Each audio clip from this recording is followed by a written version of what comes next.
Here it is. Jennifer Welch's partner talks less. Fuck off! Pumps. I at least know her handle. Her because look, if you put your moniker there that you go by Pumps, people are gonna pick up on that. It's cool though, Pumps. I guess, yeah. What, like stilettos or something? Okay, this again.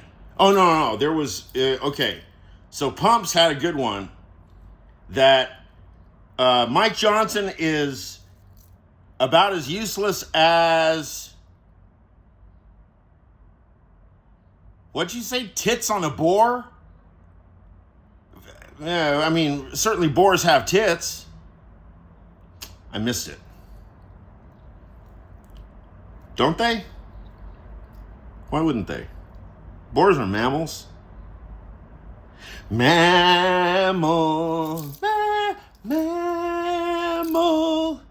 They raise a paw. The bat, the cat. The bat, the cat. Dolphin and dog. Koala bear and hog.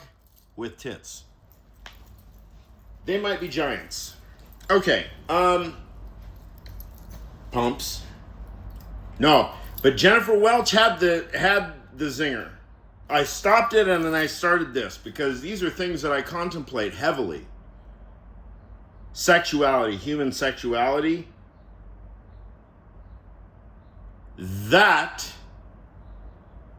Das ist meine Bailiwick. One day I'll get the articles right. Das ist meine Bailiwick. Because I'm the bailiff of the bailiwick, right? Koala bear and hog. Okay.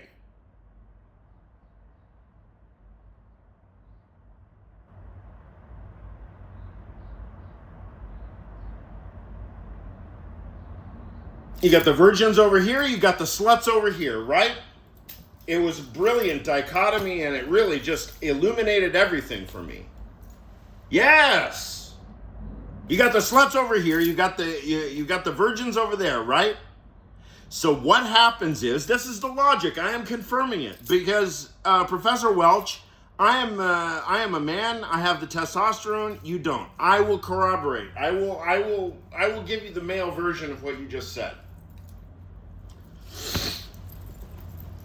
Now, what we've done in this culture, because we're such brilliant, we're so brilliant at taking on Darwinian time and influences from the past and so on, from our Western European civilization, right? Our legacy and heritage, right? So, British Romanticism and German Romanticism, Sturm and Drang, right? But also, all the uptight British shit and British empirical stuff and whatever, right? So,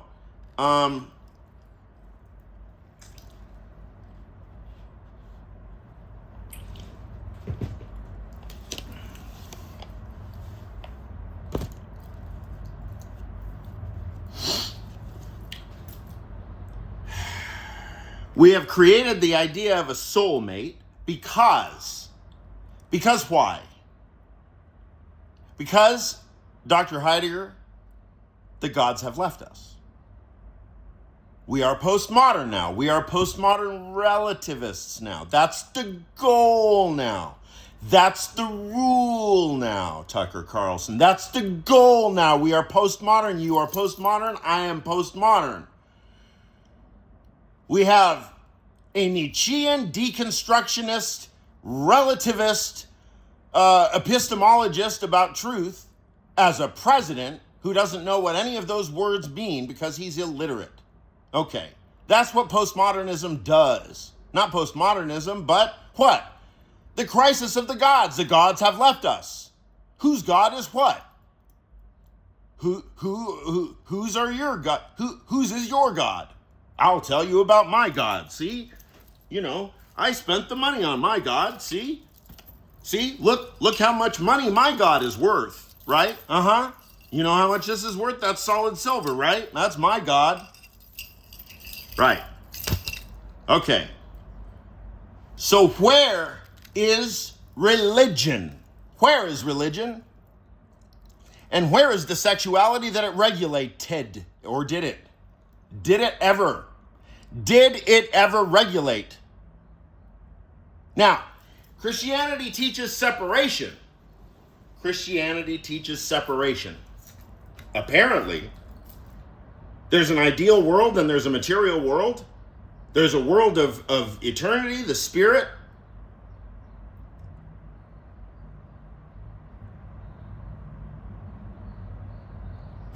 And there's a world of finitude. A dead material husk, temporally, finitely located in history. Finitude. Human fallibility. Human limitation. Without, and listen carefully, without traditions of metaphysics to depend on, because we've blown them up. It's a plausible replacement. It's a plausible stand-in. Spiritual love. Spiritual love that can get you everything that religion did formerly get one.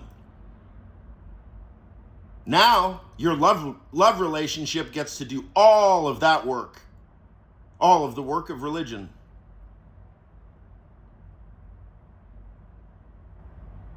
Well, traditionally, marriages fell under the index of religion, but they were no replacement for religion. They rather were purely derivative of it. Now, if anything, it's reverse. It's opposite. Now, if anything, you have religion of what? Jeffrey Epstein. Voluptuousness, I'll use my scare quotes. Leopold Sacher-Masoch. Leopold Sacher-Masoch. Or, if it's not Leopold, it's Huysmans. Joris Karl Huysmans. Decadence, sensualism,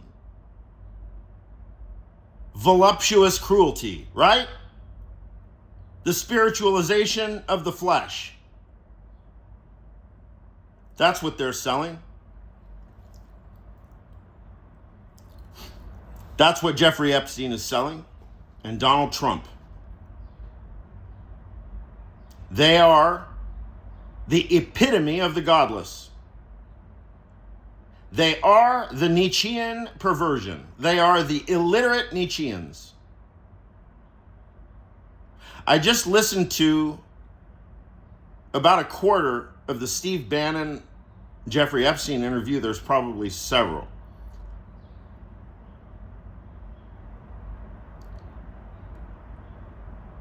You know, Bannon knows shit ton more than Epstein does.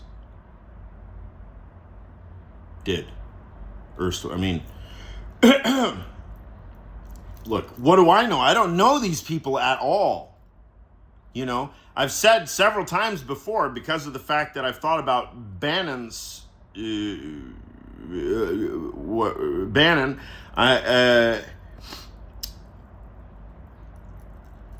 Bannon's various theses I have thought about at length.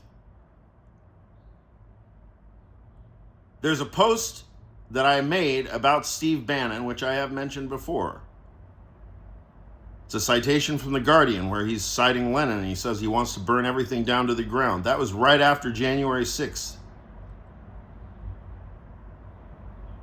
I put that on my Instagram along with the U.S. code from the legal code for the actual jargon verbatim for seditious conspiracy.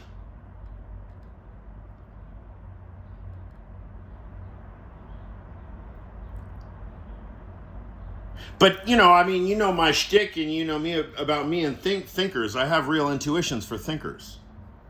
And if you're an asshole, I'll tell you what. I know your limits.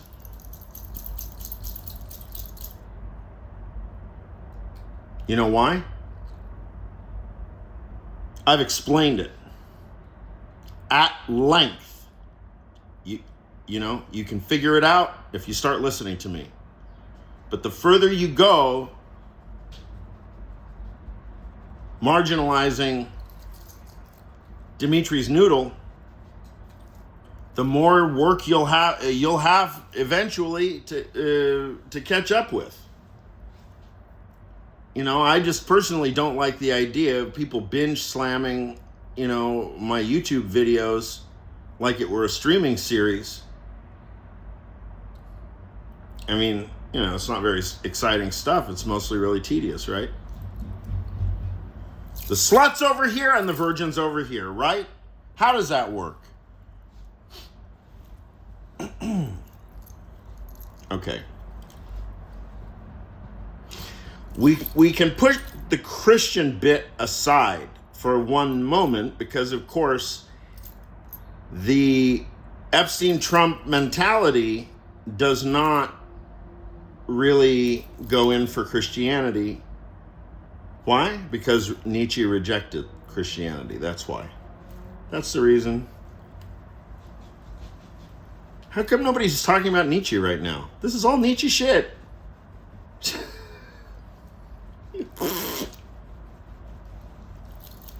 What the fuck? We're illiterate. Fuck off! We're illiterate. Nietzsche. Which book? I will tell you. You already fill in my sentence if you know me. Which book? Are you saying it in your mind right now? How many of you know which book I'm going to say? Genealogy of Morals. The Genealogy of Morals is the book about Trump, Bannon, and Epstein. The Genealogy of Morals. I sent it once to a friend of mine, a very dear friend of mine. He sees some of these at least 10 years ago. I sent him a brand new copy. I don't think I ever heard anything about it since.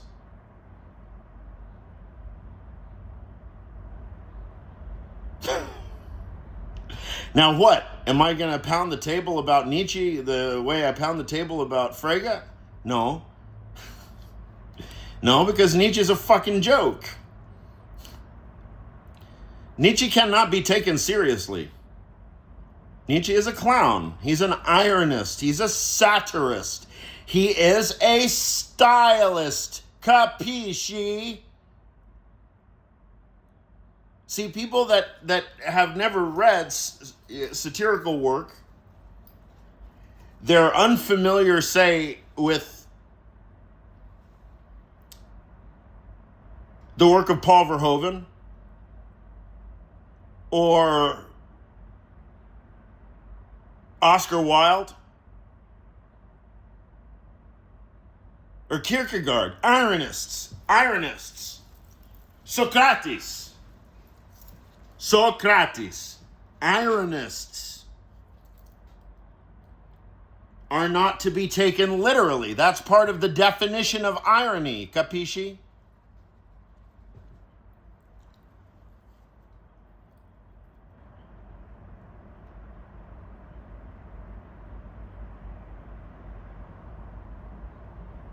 The virgins here and the sluts here. See, there's no virgins and there's no sluts. There's no such thing, literally.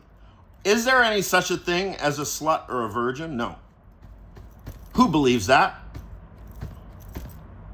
5% of the population, and they all belong to megachurches.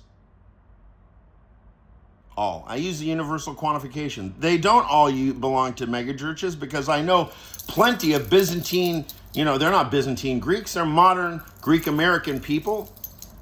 I know plenty of them.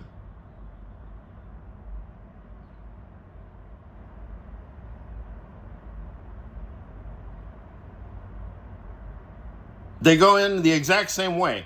I mean, I would imagine that look, mega churches, by the way, I know Pumps and Welch. Pumps and Welch are anti-mega church, and they came up in that racket. So I get it. But there is a tremendous documentary about a stained glass fabrication house in Altadena or Pasadena. I watched it on the airplane. It is a fantastic documentary about, at the same time, megachurch budgets, megachurch aesthetics, and the stained glass industry, and about how they raised all this money to make these stained glass panels and stuff. Okay. So let's push aside any questions about how the church should be investing its money. The point is that there's mega churches and then there's mega churches. Now, I didn't come from that world. I came from a parallel world. This world.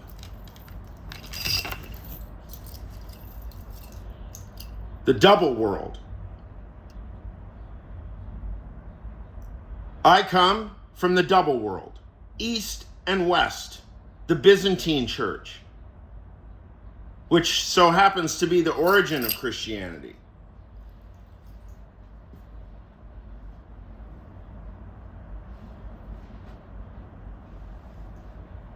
Okay, so there's no virgins and there's no sluts.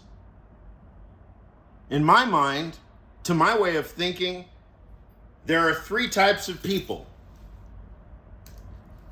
Those who are sexually unhealthy, those who are sexually healthy, and those who fall somewhere in between.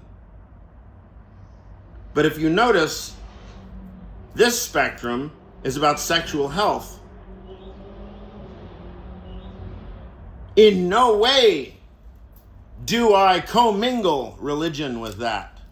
Sex is not religion.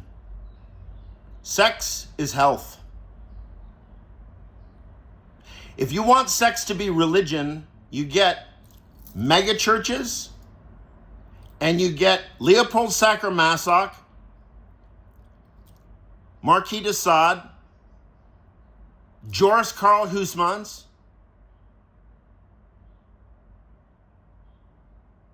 You want the body to be religion. It won't work. You want Platonic ideals, invisible nothings to be your metaphysics. It won't work. It won't work.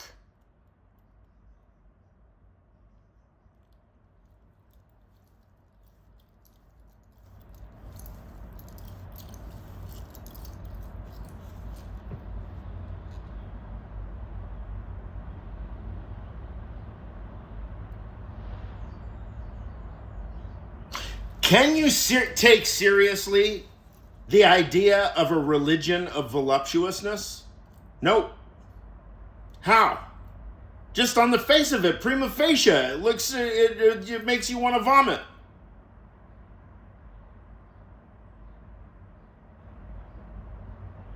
Religion ain't nothing to do with voluptuousness or cruelty or sex.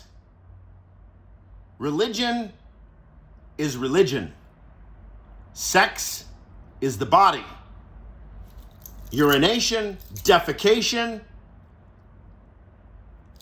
eating, sleeping, fucking.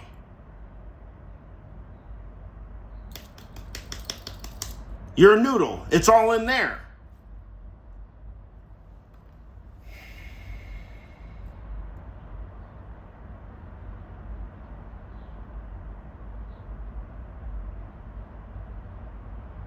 A 100 years later, and we still think we're going to make a religion out of Nietzsche? You got to be fucking kidding me. 100 years later, we're so illiterate?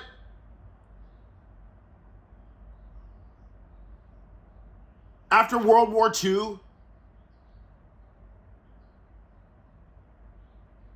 after October 7th, after January 6th, after September 11th, we're still going to do a religion of voluptuousness and the body and whatever and virgins and sluts and no. Sexual health means there is a standard of getting off. You yourself determine that standard. Nobody else can touch it. That's your bailiwick. I can't pronounce, bailiwick. You are the bailiff. You are the bailiff of that bailiwick. Your own sexuality belongs to nobody. It barely even belongs to yourself. Just inquire. It will show you. Your sexuality shows you what sexual health is for you. And I seriously doubt it's religion. For religion, you find teachers. Vet them. Vet the fuck out of them. You find teacher. You can go to your tradition from your family, historically. You can get it from friends. You can get it from people who have love in their heart. Religion. Sex is not religion any more than shitting is.